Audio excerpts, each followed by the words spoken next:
9.3 kita sambung, topiknya adalah bertajuk polimer. So, apa itu maksud poli? Jadi poli bermaksud banyak. Okey, itu adalah namanya, makna namanya, polimer. Jadi kita lihat definisinya.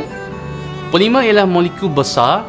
Jadi dia adalah molekul besar berbentuk rantai yang terdiri daripada gabungan unit molekul kecil. Jadi molekul kecil ini dinamakan monomer. Okey, ini dia. So, monomer bergabung membentuk polimer. Okey. Polimer dapat dikelaskan kepada polimer semula jadi dan juga polimer sintetik. Maksud semula jadi maksudnya daripada sumber alam semula jadi. Manakala polimer sintetik ini dibuat oleh manusia menggunakan bahan-bahan yang ada dan disintetikkan, dibuat mengikut komposisi masing-masing. So, ini kita tengok dahulu polimer yang terbentuk ataupun yang sudah ada secara semula jadi. Okey, so polimer semula jadi, kalau ditanya apakah maksud polimer semula jadi, mudah saja jawapannya. Polimer semula jadi ialah polimer yang wujud secara semula jadi. Jadi senang saja definisinya. Cuma kita lihat contoh-contoh. Jadi polimer semula jadi yang kita ada, yang pertama kanji. So polimer itu namanya kanji. Apakah unit-unit kecil yang bentuk dia? Iaitu monomernya. Jadi monomernya adalah glukosa. Jadi unit kecilnya glukosa. Molekul-molekul glukosa bergabung dalam proses pempolimeran menjadi polimer kanji. Jadi kegunaannya memberikan tenaga. Seterusnya kita ada polimer protein terdiri daripada monomer asid amino. Kegunaan membina sel dan tisu badan. Seterusnya kita ada getah asli. Okey, polimer yang terdiri daripada monomer isoprena. Okey, kegunaannya membuat produk berasaskan getah. Kita akan lihat nanti dalam bab getah asli untuk kegunaan yang pelbagai itu. Jadi ini adalah contoh struktur-struktur, formula struktur bagi polimer. Jadi ringkasnya, monomer akan bergabung membentuk polimer, iaitu satu rantai panjang. Okey. Umpamanya kita cantumkan manik. Jadi manik-manik itu adalah monomer. So bila kita cantum guna tali, jadi proses itu namanya pempolimeran. Rantai yang terhasil itu dinamakan polimer. Itu adalah analoginya. Okey, kalau tadi kita dah lihat polimer semula jadi, sekarang polimer sintetik. Jadi apakah maksud sintetik? Ada di sini. Polimer sintetik ialah polimer buatan manusia yang menggunakan bahan-bahan kimia. Okey, maksudnya disintetik daripada bahan-bahan kimia yang ada. Okey, kita lihat ada 1, 2, 3, 4 di sini. Okey, kita ada polimer polietena. So kita nampak mudah sedikit kat sini, kerana etena adalah monomernya. So bila menjadi polimer, tambah saja perkataan poli. Okey, etena kepada polietena. Kegunaannya membuat botol plastik, beg plastik dan juga baldi dan pelbagai bahan yang lain. Okey, kita ada polistirena. Okey, so stirena adalah monomernya. Okey, so kegunaannya membuat bekas pembungkusan dan juga peralatan elektrik. So kita lihat sekarang polistiren ini sudah banyak diharamkan. Okey, seterusnya kita ada perspex. Okey, monomernya panjang sedikit, metil metakrylate. Kegunaan membuat cermin pesawat, tingkap kenderaan. Okey, seterusnya getah sintetik. Monomernya adalah neoprena. Okey, kegunaannya adalah membuat sarung tangan, tayar kereta dan juga tapak kasut. Okey, kita lihat apakah itu proses pempolimeran. Okey, jadi kat sini ada dua, pempolimeran dan penyah pempolimeran. Jadi kita lihat dulu satu-satu ya. Apakah maksud bagi pempolimeran? Jadi pempolimeran ini adalah proses pencantuman monomer. Sebagai contoh tadi manik, manik dicantumkan menjadi rantai, monomernya adalah manik, rantai itu adalah polimer. Jadi proses ini melalui pembentukan ikatan kimia menghasilkan polimer yang bermolekul besar seperti berbentuk rantai. Okey. Jadi monomer unit kecil, ingat itu, bergabung menghasilkan polimer yang bermolekul besar, ataupun kita boleh gunakan istilah berantai panjang. Okey, jadi perkataan nyah kat sini, nyah tu maksudnya kita nak halau kan, nyah kau. Jadi kat sini penyah polimeran adalah proses apabila molekul polimer berbentuk rantai ini dipisahkan kembali kepada monomer-monomernya, okey, melalui tindak balas kimia. Okey, jadi dia adalah proses berlawanan, iaitu monomer nak jadikan polimer, prosesnya pempolimeran. Okey, sekiranya polimer nak kembali kepada monomer, namanya proses penyah polimeran. Jadi bila nama proses, ingat mesti ada imbuhan pen-an, dan juga penyah pen dan juga an kat situ. So ada imbuhan bila ditanya proses. Okey, jadi ini adalah contoh pempolimeran penambahan. Okey, jadi pempolimeran melibatkan monomer jenis yang sama dengan pemecahan ikatan ganda dua menjadi ikatan tunggal, dikenali sebagai pempolimeran penambahan. So ini asalnya ada ganda dua, ikatan ganda dua, double bond. So melalui proses kimia, ikatan ganda dua ini dipecahkan. Okey, so daripada monomer etena melalui proses pempolimeran penambahan, okey, menjadi molekul panjang yang kita namakan polimer. Okey, so itu adalah satu contohnya. Baiklah pelajar, nampak tak gambar ini?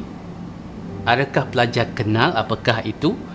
Jadi bagi pelajar-pelajar yang berasal dari kampung, bila balik kampung mungkin pernah lihat secara langsung. Okey, inilah dia susu getah. Jadi kita lihat getah asli. So dalam 9.3 ni kita lihat polimer semula jadi getah asli. Okey, susu getah asli atau disebut latex, okey, nama sainsnya latex, didapati apabila batang pokok getah ditoreh. Jadi bila ditoreh batang pokok getah itu, dia akan mengeluarkan susu getah. Inilah dia susu getah ataupun latex. Dan susu getah asli ini diproses menjadi getah asli. Maksud susu itu masuk dalam keadaan cecair. So getah asli tadi mungkin dia dah menjadi dah bentuk pepejal ataupun masih dalam keadaan cecair dengan penambahan bahan-bahan tertentu. Okey, polimer semula jadi ini banyak menyumbang kepada peningkatan ekonomi negara kita kerana sangat banyak kegunaan getah asli dalam industri dan juga dalam kehidupan kita seharian. Antara ciri getah asli adalah kenyal.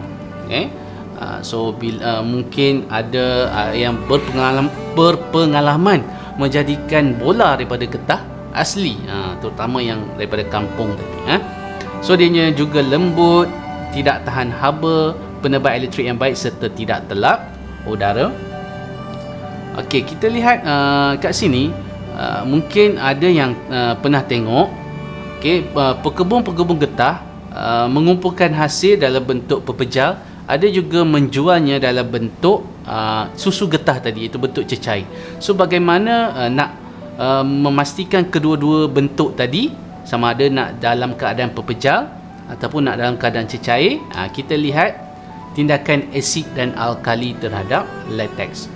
Okey, di dalam latex terdapat molekul-molekul getah berbentuk rantai yang diselaputi oleh satu lapisan membran protein. Kita akan lihat strukturnya nanti. Okey, di membran protein tadi mempunyai cas negatif. Okey, mengelilingi permukaan luar membran tersebut. Okey, jadi molekul-molekul getah itu disebabkan di luarnya dikelilingi oleh cas negatif. Negatif-negatif, ini satu molekul, ini satu molekul yang lain. So dia akan sentiasa menolak negatif dengan negatif. Kalau negatif dengan positif akan tertarik. Okey, umpamanya lelaki perempuan, positif negatif. So kalau negatif akan menolak. So hal ini menyebabkan molekul getah menolak antara satu sama lain kerana cas negatif tadi. Okey. Maka latex kekal wujud sebagai cecair kerana menolak. Tetapi kita lihat apabila asid ditambah ke dalam latex, ion-ion hidrogen yang bercas positif daripada asid akan meneutralkan cas negatif pada permukaan membran protein. Jadi kita akan lihat strukturnya tadi nanti. Kita fahamkan dulu sekelilingnya ada ion negatif. Okey, ion hidrogen ini bercas positif. Okey, so bila membran tu ada bercas negatif, H+ ini akan meneutralkan cas negatif tadi. Maka sekarang membran protein tadi sudah hilang cas di permukaan membran protein tadi jadi kat sini tanpa cas negatif tersebut, molekul-molekul getah akan berlanggar antara satu sama lain, menyebabkan membran protein pecah dan rantai polimer getah akan keluar dan berbelit lalu membentuk gumpalan pepejal. So itu kita namakan penggumpalan latex. So inilah dia, latex tadi telah menggumpal kepada pepejal. Okey, inilah dia dia punya animasi atau gambar rajah. Tak ada animasi kat sini, gambar rajah saja. So kita lihat kat sini, inilah dia yang dikatakan tadi cas negatif di membran membran protein polimer getah. So polimer getah ada di dalam seolah-olah macam terkurung di situ, dilindungi oleh membran yang bercas negatif. Okey, jadi so bila negatif-negatif ini dia akan saling menolak. Bila menolak, maka kekal dalam keadaan pepecah, dalam keadaan cecair. Berbanding apabila ditambahkan asid, kita nampak kat sini, okey, ada pertambahan ion positif. Okey, ion positif tadi akan meneutralkan ion negatif. Kita nampak kat sini ion negatif, ini ion positif. So akan dineutralkan zarah-zarah getah tadi yang ada cas negatif. So bila dineutralkan, maka sudah tiada lagi membran yang melindungi polimer getah di dalam tadi. Nampak kat sini membran sudah pecah.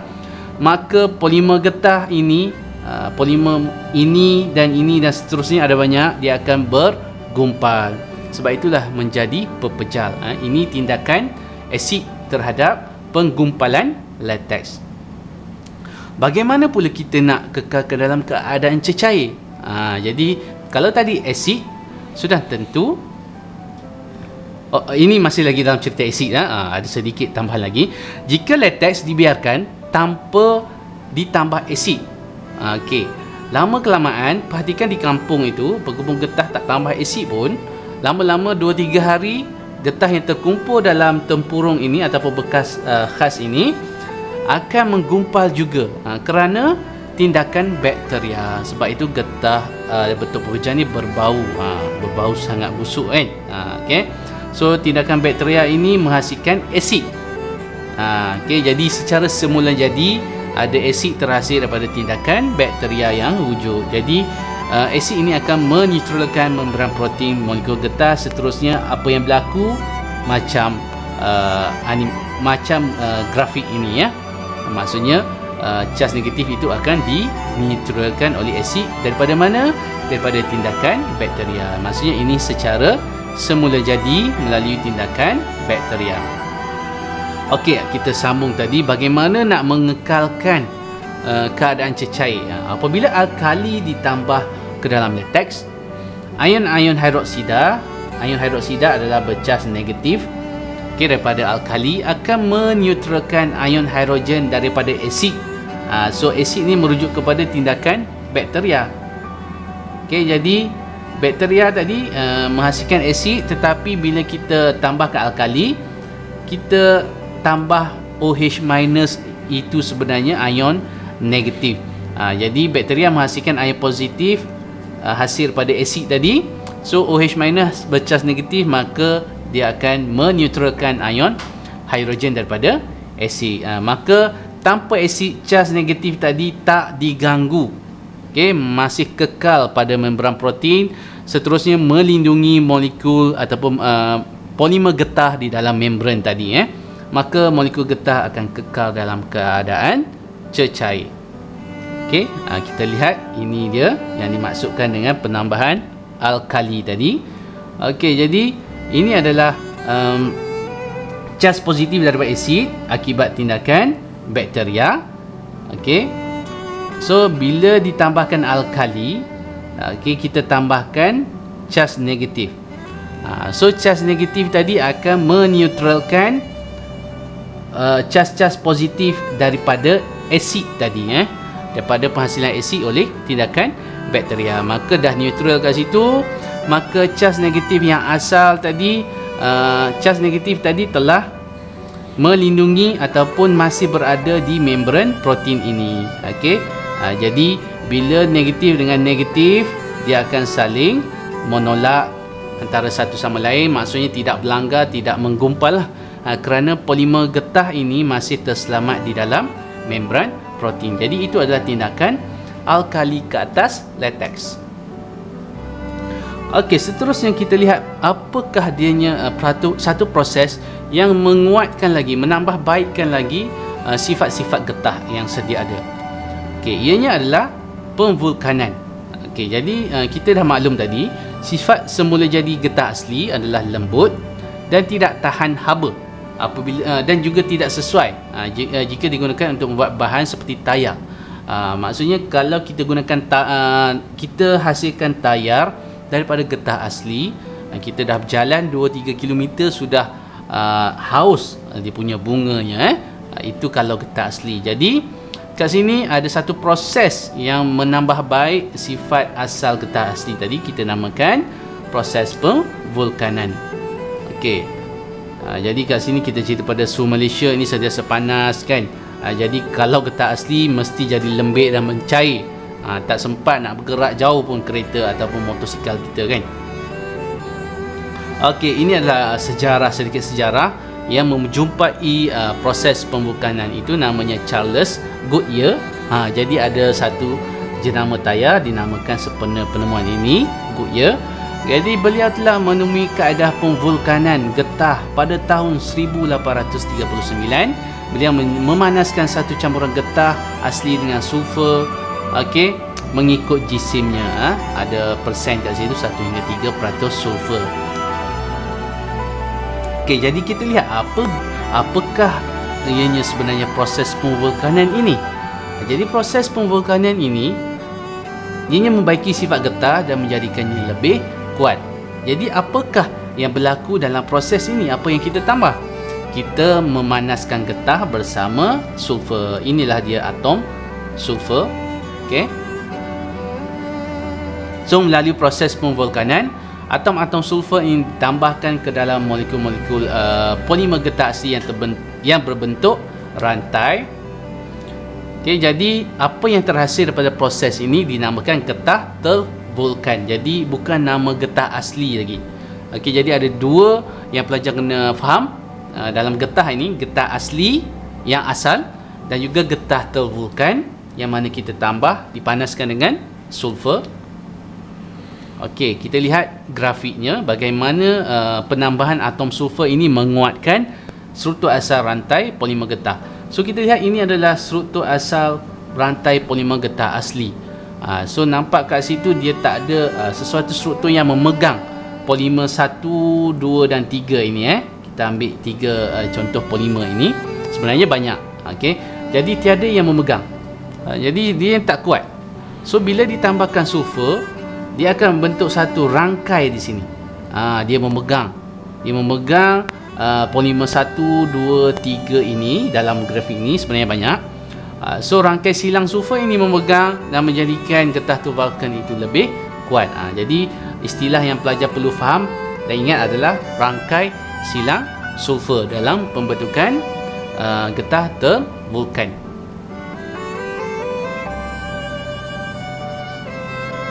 Okey, struktur molekul bagi getah tervulkan dilihat mempunyai ikatan sebagaimana grafik tadi antara setiap rantai polimer getah. Getah asli tiada. Okey, jadi ini kita kena ingat, pelajar kena ingat perkataan rangkai. Jangan tersilap gunakan rantai, rangkai. Okey, antara polimer getah, umpamanya grafik tadi Okey, jadi kesannya apabila daya dikenakan, rantai polimer getah atau vulkan sukar untuk menggelongsor. Jadi kita gunakan juga perkataan menggelongsor, sama macam alloy keyword dia menggelongsor. Getah asli mudah menggelongsor, getah atau vulkan susah menggelongsor kerana apa? Adanya rangkai silang sulfur. Jadi struktur molekul getah atau vulkan sukar diputuskan walaupun dikenakan haba yang tinggi.